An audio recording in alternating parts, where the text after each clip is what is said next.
جس بندے کو اللہ نے حسن اخلاق عطا فرمایا ہے، اللہ کریم نے اس کو بہت بڑا انعام عطا کیا ہے۔ جس کے پاس حسن اخلاق کی نعمت ہے، اللہ کریم کی طرف سے اس کو بہت بڑا انعام ملا۔ نبی پاک صلی اللہ علیہ وسلم نے ارشاد فرمایا وہ بندہ خوش بخت ہے جس کے پاس حسن اخلاق ہے۔ اور حضور کی بارگاہ میں عرض کی یا رسول اللہ بدبختی کیا ہے؟ یا رسول اللہ صلی اللہ علیہ وسلم آقا بدبختی کیا ہے؟ تو حضور نے فرمایا بد اخلاقی ہی بدبختی ہے۔ بدبختی، بد نصیبی، بد اخلاقی سے بڑھ کر بد نصیبی کوئی نہیں ہے۔ وہ بندہ بہت بڑا بدبخت ہے، بہت بڑا بد نصیب ہے جو بد اخلاق ہے۔ ایک بندہ نمازیں پڑھتا ہے، روزے رکھتا ہے، حج کرتا ہے، لیکن اس کے اندر بد اخلاقی کا بھی کیمیا پایا جاتا ہے، بد اخلاقی کے بھی جز ہے، ملاوٹ ہے اس کے اندر، بد اخلاق بھی ہے، تو وہ بندہ جو ہے یہ حضرت عمر بن خطاب رضی اللہ تعالیٰ عنہ نے فرما دیا کہ وہ 9 حصے حسن سلوک کے ہیں اور 1 حصہ بد اخلاقی کا ہے، تو یہ بد اخلاقی 9 حصوں کے اوپر بھی غالب آ جائے گی۔ بد اخلاقی جو ہے، نبی پاک علیہ الصلوۃ والسلام کی بارگاہ میں عرض کی گئی یا رسول اللہ صلی اللہ علیہ وسلم ایک عورت ہے تو وہ جو ہے وہ زیادہ اس کے پاس اعمال نہیں ہیں، عبادات نہیں کرتی، ریاستیں نہیں کرتی، پنیر کے ٹکڑے جو ہیں اللہ کے راستے میں صدقہ کر دیتی ہے، لیکن اس کے اخلاق اچھے ہیں۔ نبی پاک علیہ السلام نے فرمایا وہ جنتی ہے، وہ جنت میں جائے گی۔ اور عرض کی یا رسول اللہ صلی اللہ علیہ وسلم مفہوم ہے ایک عورت ایسی ہے کہ جو صوم و صلات کی بڑی پابند ہے، نماز روزے کی بہت پابند ہے، لیکن اس کی زبان سے لوگ محفوظ نہیں ہے، بد اخلاق ہے اور بہت زیادہ صدقہ بھی کرتی ہے۔ نبی پاک صلی اللہ علیہ وسلم نے فرمایا وہ جہنم میں ہے۔ ایک صوفی بندہ ہے، صوفی، علماء فرماتے ہیں کہ اگر وہ اس کے گھر میں مرغی ہے تو مرغی کے ساتھ بھی حسن سلوک نہیں کرتا تو وہ صوفی نہیں ہے۔ ایمان کی لذت اور ایمان کی مٹھاس اور ایمان کی روحانیت اسی بندے کو ملے گی کہ جس بندے کے اخلاق اچھے ہوں گے۔ وہ یہ اخلاق انسان کو خوبصورت بنا دیتے ہیں، یہ اخلاق انسان کو حسن عطا فرماتے ہیں، یہ اخلاق انسان کے ایمان کو مضبوط کر دیتے ہیں۔ یہی وجہ تھی کہ نبی کریم صلی اللہ علیہ وسلم کے بارے میں جب حضرت سیدہ عائشہ صدیقہ رضی اللہ تعالی عنہا سے پوچھا گیا کہ ہمیں حضور کے اخلاق کے بارے میں بتائیں، حضور کے اخلاق کیسے تھے، تو حضرت سیدہ عائشہ فرماتی ہیں خلقہ القرآن، حضور کا تو اخلاق پورا قرآن ہے، پورا قرآن حضور کا اخلاق ہے۔ نبی پاک علیہ الصلوۃ والسلام فرماتے ہیں کہ میری ولادت کا مقصد ہی یہ ہے کہ میں تمہیں اچھے اخلاق سکھاؤں، تو حضور سے بڑھ کر کسی کے اچھے اخلاق نہیں تھے۔ نبی پاک صلی اللہ علیہ وسلم کے غلاموں سے بڑھ کر، حضور سے بڑھ کر کسی کے بھی اخلاق اچھے نہیں تھے۔ نبی پاک صلی اللہ علیہ وسلم حضرت زید بن حارثہ رضی اللہ تعالیٰ عنہ آپ بکتے بکاتے حضور کی بارگاہ میں آ گئے، حضور کے غلام بن گئے، حضور کی صحبت میں رہنا شروع کر دیا۔ مفہوم اختصاراً عرض کر رہا ہوں تو کہ بچپن سے آپ اپنے ماں باپ سے بچھڑ گئے تھے۔ حضرت زید بن حارثہ رضی اللہ تعالیٰ عنہ جب ان کے والدین کو پتہ چلا، ماں باپ کو پتہ چلا کہ ہمارا بیٹا جو ہے وہ شہنشاہ مدینہ سلطان مدینہ صلی اللہ علیہ وسلم کا غلام ہے، تو حضرت زید بن حارثہ رضی اللہ تعالیٰ عنہ آپ کے چچا اور آپ کے والد گرامی، آپ فدیہ کا پیسے لے کر آپ حضور کی بارگاہ میں حاضر ہوتے ہیں، تو عرض کرتے ہیں کہ یا رسول اللہ صلی اللہ علیہ وسلم آقا یہ ہمارا فدیہ ہے اور ہمارا بیٹا زید بن حارثہ آپ کے پاس ہے، ہم فدیہ لے کر آئے ہیں، آپ فدیہ ہمارا قبول فرمائیں اور زید بن حارثہ ہمیں عطا کر دیں۔ نبی پاک صلی اللہ علیہ وسلم نے فرمایا کہ ایسی تو کوئی بات نہیں ہے، مفہوم ہے۔ حضور نے فرمایا زید کو بلا لیتے ہیں اور زید کو اختیار دے دیتے ہیں، جو زید کی چاہت ہوگی اسی طرح کر لیا جائے گا۔ حضرت زید بن حارثہ رضی اللہ تعالیٰ عنہ کو بلایا گیا، حضور نے اختیار دیا کہ زید بن حارثہ اگر تو اپنے ماں باپ کے ساتھ جانا چاہتا ہے تو میری طرف سے اجازت ہے۔ اللہ اکبر، حضرت زید بن حارثہ رضی اللہ تعالیٰ عنہ کی آنکھوں میں آنسو آ جاتے ہیں۔ یعنی نبی پاک صلی اللہ علیہ وسلم کا اخلاق ایسا بہترین تھا، حضور ایک وقت میں زید بن حارثہ کو ماں کی محبت بھی عطا فرما رہے ہیں، باپ کی شفقت بھی عطا فرما رہے ہیں۔ زید بن حارثہ کو تھوڑی کوئی نہیں ہے۔ اللہ اکبر، عرض کی یا رسول اللہ صلی اللہ علیہ وسلم آپ کی محبت پر میرے ماں باپ قربان، ہر رشتہ قربان ہے، ہر چیز قربان ہے، یا رسول اللہ صلی اللہ علیہ وسلم میں آپ کا ساتھ چھوڑ کر نہیں جا سکتا۔ کی جاز نظر وچ تیری جیڑا آیا او وک جاوے پیشانی تے چمک نورانی تے وچ نینا کجل سہاوے خلق تیرے نے مولی دنیا تو کوئی ورلا ہی جان چھڑاوے آزم ایڈا سونا ماہی سانو کدرے نظر نہ آوے۔ اللہ اکبر۔ حضرت زید بن حارثہ چند دن حضور کی بارگاہ میں رہے، حضور کے عاشق ہو گئے، حضور کا اخلاق دیکھا۔ حضرت انس بن مالک رضی اللہ تعالیٰ عنہ آپ 10 سال مسلسل حضور کی بارگاہ میں رہے، مسلسل نبی پاک صلی اللہ علیہ وسلم کی بارگاہ اقدس میں رہے۔ آپ فرماتے کبھی بھی حضور نے مجھے ڈانٹا نہیں ہے، آپ کا بچپنا حضور کے قدموں میں گزرا۔ آپ فرماتے کبھی بھی حضور نے مجھے یہ نہیں فرمایا کہ یہ کام کیوں کیا اور یہ کام کیوں نہیں کیا، بلکہ میں حضور جب سودا لینے مجھے بھیجتے رستے میں کھیلنا شروع کر دیتا، مجھے تخیر بھی ہو جاتی، لیٹ بھی ہو جاتا، لیکن حضور صلی اللہ علیہ وسلم نے کبھی بھی مجھ پر غصہ نہیں فرمایا۔ حضرت انس بن مالک رضی اللہ تعالیٰ عنہ۔ اور پھر وہ تو بڑا مشہور واقعہ ہے کہ جب وہ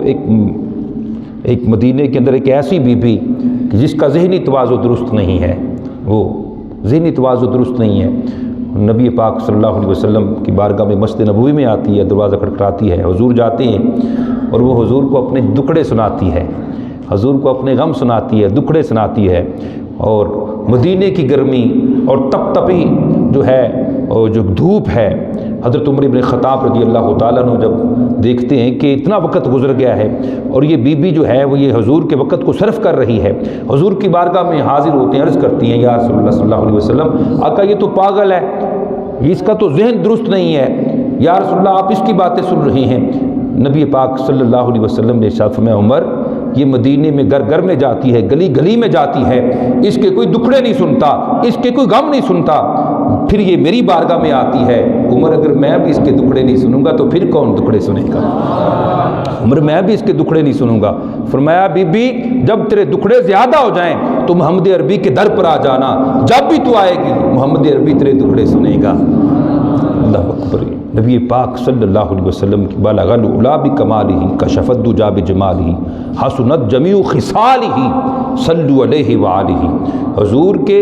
جو اخلاق تھے وہ پائے تکمیل تک پہنچے ہوئے تھے، کمال درجے کے نبی پاک صلی اللہ علیہ وسلم کے جو اخلاق کریمہ تھے۔ اللہ اکبر۔ نبی پاک صلی اللہ علیہ وسلم جو ہیں، حضور صلی اللہ علیہ وسلم آپ جا رہے ہیں رستے میں اور صحابہ بھی آپ کے ساتھ ہیں، تو زید بن ثعلبہ ایک شخص جس سے نبی پاک صلی اللہ علیہ وسلم نے کھجوروں کا معاہدہ کیا، تو زید بن ثعلبہ نے اس شخص نے نبی پاک صلی اللہ علیہ وسلم کا رستے کے اندر دامن پکڑ لیا اور چلا کر کہنے لگا محمد صلی اللہ علیہ وسلم آپ عبد المطلب رضی اللہ تعالیٰ عنہ کی اولاد کا یہی طریقہ ہے کہ آپ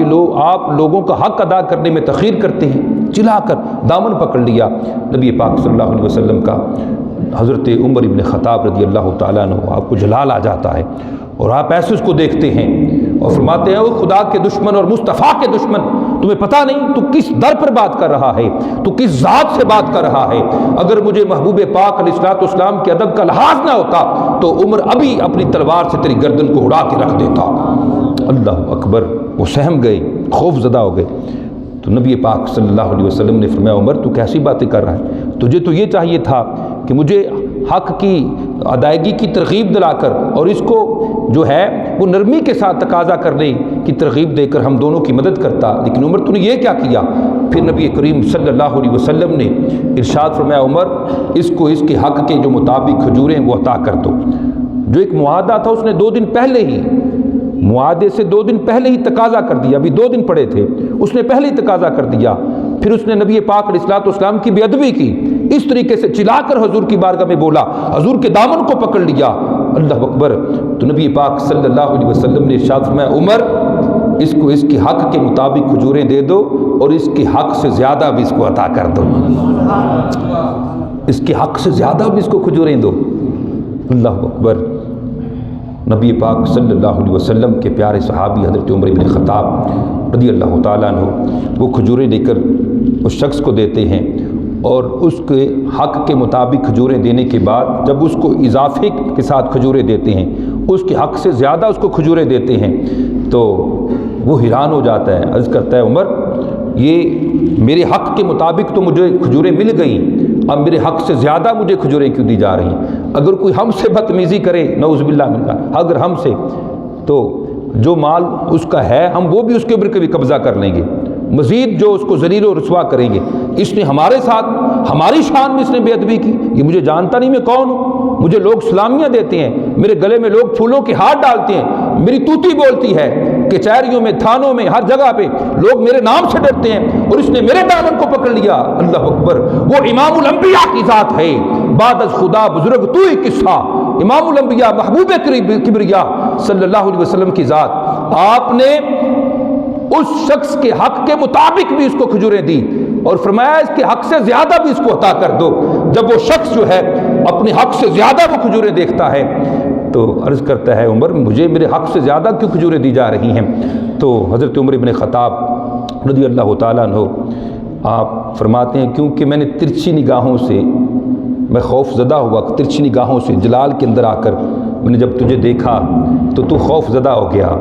تو تھوڑا سا سہم گیا، خوف زدہ ہو گیا، تو حضور نے تیری دل جوئی کے لیے تجھے تیرے حق سے زیادہ کھجوریں دینے کا حکم دے دیا۔ یار یہ ڈر گیا ہے بندہ، سہم گیا ہے، عمر نے اس کو ڈرا دیا ہے، یہ گھبرا گیا ہے، تو اس کی دل جوئی کے لیے عمر فرما رہے ہیں تیری دل جوئی کے لیے حضور نے تیرے حق سے زیادہ کھجوریں دی۔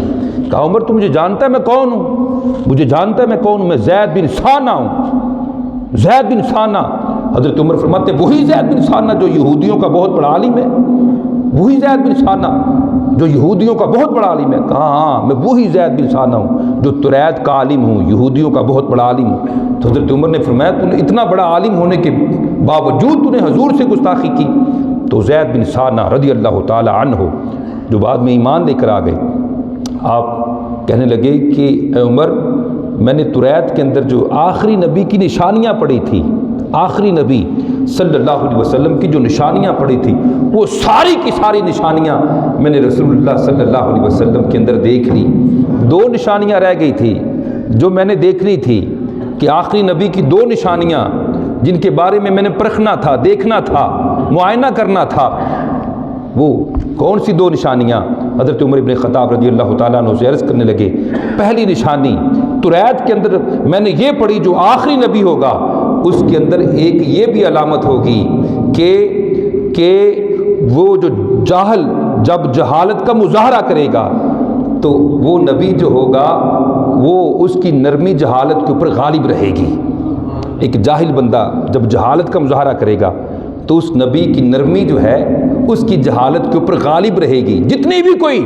حضور صلی اللہ علیہ وسلم سے آخری نبی سے جتنی بھی کوئی جہالت کا مظاہرہ کرے گا تو حضور صلی اللہ علیہ وسلم کی نرمی جو ہے اس کی جہالت کے اوپر، اس کی بد اخلاقی کے اوپر غالب رہے گی۔ یہی وجہ ہے کہ جب طائف کی بستی کے اندر نبی پاک صلی اللہ علیہ وسلم کو لوگوں نے پتھر مارے،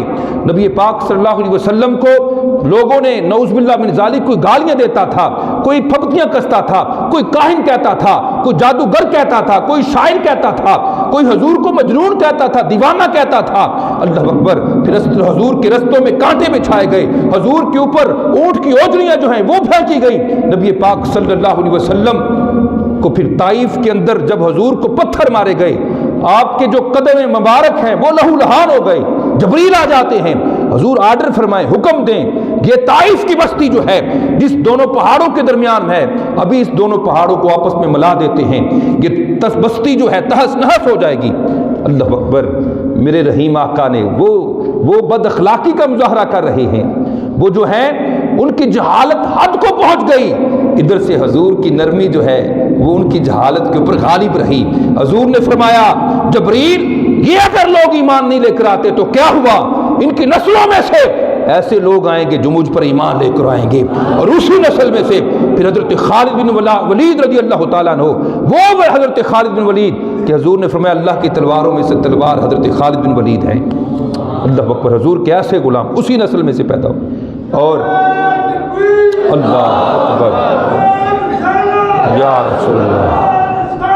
یا رسول اللہ، حق چاہیے، یا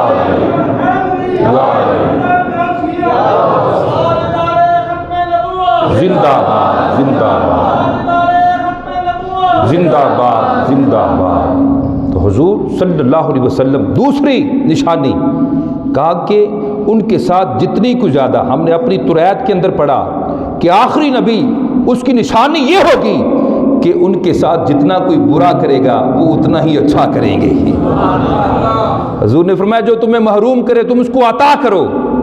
جنت میں جانے کے اسباب جو ہیں سباب، حضور نے فرمایا جو تمہیں محروم کرتا ہے تم اس کو عطا کر دو،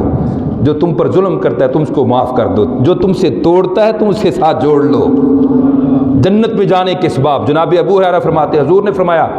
جو تم سے توڑتا ہے، قطع تعلق کرتا ہے، رشتہ داری ختم کرتا ہے،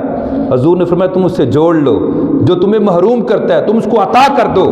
اور جو تم پر ظلم کرتا ہے تم اس کو معاف کر دو۔ نبی پاک علیہ الصلوۃ والسلام نے فرمایا اللہ تمہیں جنت میں داخلہ عطا فرما دے گا۔ یہ نبی، اور پھر حضور کے صحابہ نے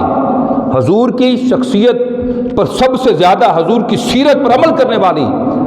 جو ذات حضور کے صحابہ کی ذات، حضرت عمر بن خطاب رضی اللہ تعالیٰ، حضرت شیخ سعدی فرماتے ہیں حضرت عمر بن خطاب رضی اللہ تعالیٰ امیر المومنین خلیفۃ المسلمین ہیں، اور مدینے کی گلی ہے، اور پتہ نہیں چلتا کوئی فقیر بیٹھا ہوتا ہے منگتا، اس کے پاؤں پہ قدم آ جاتا ہے، پاؤں آ جاتا ہے اس کے، وہ بپھر جاتا ہے فقیر، وہ پتہ نہیں میں کون ہوں، میں وہ کہ تمہیں پتہ نہیں چلتا۔ حضرت عمر بن خطاب رضی اللہ تعالیٰ عنہ سے وہ یوں گرم لہجے میں بات کرتا ہے، حضرت عمر فرماتے ہیں تو مجھے معاف فرما دے، حضرت عمر فرماتے ہیں تو مجھے معاف فرما دے، معاف کر دے،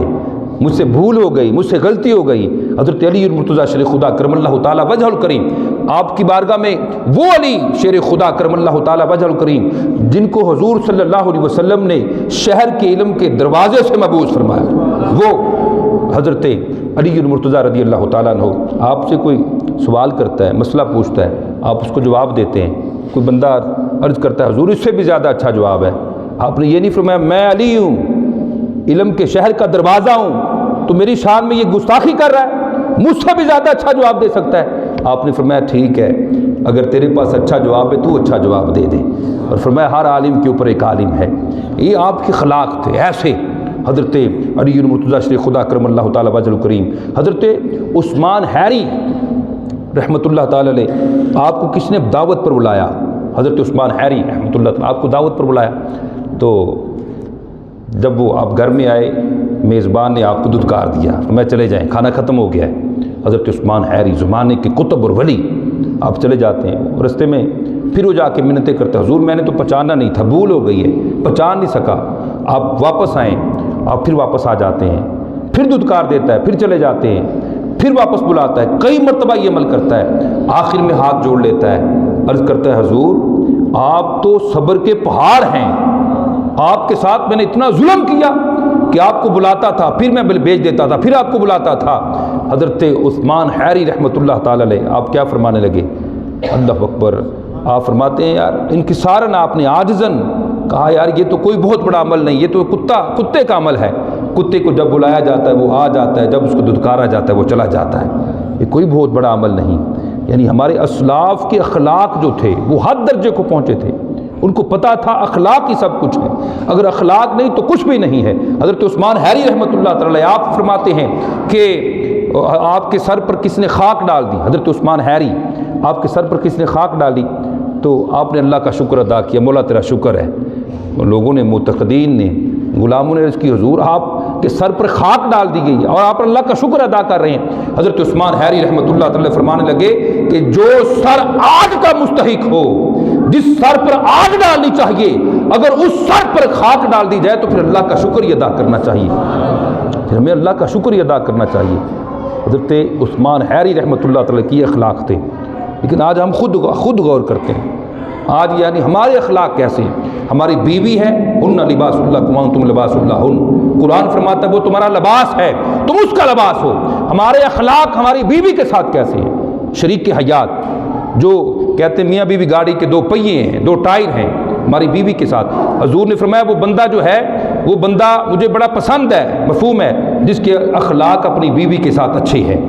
نبی پاک علیہ الصلوۃ والسلام نے فرمایا بہترین انسان ہے جس کے اخلاق اس کی بیوی کے ساتھ اچھے ہیں۔ ہم نمازیں بھی پڑھ رہے ہیں، حج پر حج بھی کر رہے ہیں، ہم صدقات و زکوٰۃ بھی دے رہے ہیں، لوگوں کی نظر میں حاجی بھی ہیں، صوفی بھی ہیں، لیکن گھر کے اندر جو ہمارے جسم کا حصہ ہے، ہمارا لباس ہے، اس کے ساتھ ہمارا کیسا برتاؤ ہے؟ جائے تو وہ جائے کہاں کوئی بات کر کے ہمارے مزاج کے خلاف، مرچ زیادہ، نمک زیادہ، یہ پانی ٹھنڈا کیوں نہیں ہوا، چائے کے اندر پتی زیادہ، یہ یعنی ہمارے مزاج کے خلاف اگر کوئی بات، میں نے ایسے لوگ دیکھے ہیں اگر ان کے مزاج کے خلاف ایسا بندہ میں نے دیکھا، بزرگ بندہ ہے، اس کے مزاج کے خلاف پتی زیادہ ہوگی، اس نے وہی پیالی کپ اٹھایا، اس نے بیوی کے سر پہ مار دیا۔ ایسے لوگ ہیں ولیعاذ باللہ تعالی۔ مسلمان ایمان کی بہترین صفت یہ ہے بندے کا جو ہے اخلاق اچھا ہو،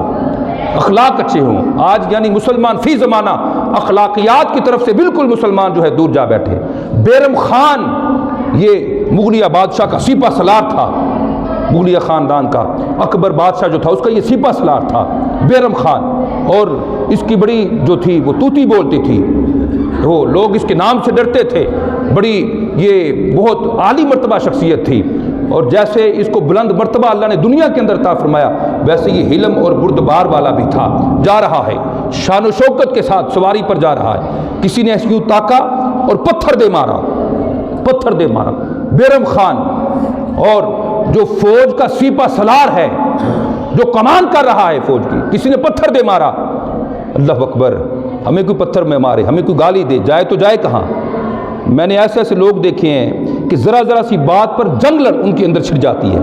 اپنے معاشرے کے اندر دیکھیں، سوسائٹی کے اندر نظر دوڑائیں، ذرا سی بات خاندانوں کے خاندان 40 سال جو ہے وہ قطع تعلق کر دیتے ہیں آپس میں، ذرا سی بات بہن بھائی کو چھوڑ دیتی، بھائی بہنوں کو چھوڑ دیتے ہیں ذرا سی بات پر، یعنی یہ قطع تعلق جو ہے،